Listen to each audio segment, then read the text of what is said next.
بسم اللہ الرحمن الرحیم یا ودود صلی علی سیدنا محمد وآلہ وصحابہ انکا رحیم ودود۔ السلام علیکم ورحمۃ اللہ وبرکاتہ۔ میں آپ کے سامنے حضور پر نور حضرت فضل شاہ صاحب قطب دو عالم المعروف سائی نور والے رحمۃ اللہ تعالی علیہ آپ کے ارشادات عالیہ پیش کر رہا ہوں۔ پڑھنے میں بیان کرنے میں اگر کوئی بھول چوک ہو جائے تو میں اس کے لیے پیشگی معافی چاہتا ہوں۔ مرشد من فضل شاہ فاضلی، مرشد من فضل شاہ فاضلی قطب دو عالم بود کامل ولی۔ قدم موسیقی کے لیے حاضر خدمت ہوا۔ بہت سے محب بیٹھے تھے، گفتگو ایمان کے بارے میں ہونے لگی۔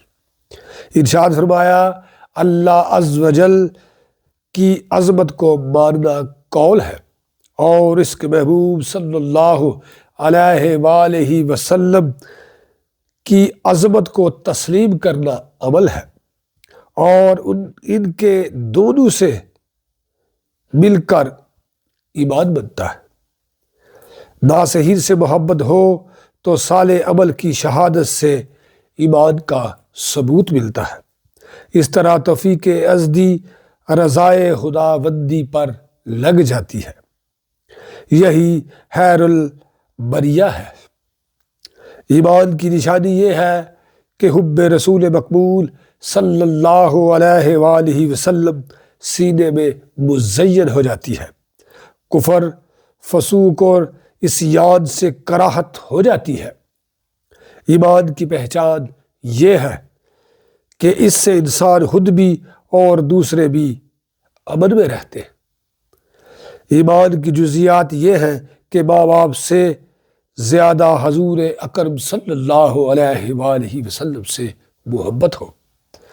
ہر لحظہ اللہ تعالیٰ اور اس کے رسول صلی اللہ علیہ وآلہ وسلم کی رضا مقصود ہو۔ اپنی ذات پر ہر دم نگاہ ہو کہ خلاف حق تو کوئی بات نہیں ہو رہی، اور جو اللہ تبارک تعالیٰ اور اس کے رسول صلی اللہ علیہ وآلہ وسلم کے راستے پر گامزن ہو اسی کی اتباع کی جائے۔ جب ایمان تمام تر جزیات کے ساتھ نصیب ہو جاتا ہے تو اس کے بعد ایقان، اور ایقان کے بعد عرفان کی منزل قریب آ جاتی ہے۔ اللہ تعالیٰ ہمیں بزرگان دین کی صفات کو اجاگر کرنے اور مزین کرنے کا شرف اور علم عطا فرمائے۔ اللہ تعالیٰ ہمیں آسانی عطا فرمائے اور آسانیاں تقسیم کرنے کا شرف عطا فرمائے۔ نور والے، نور والے، نور والے۔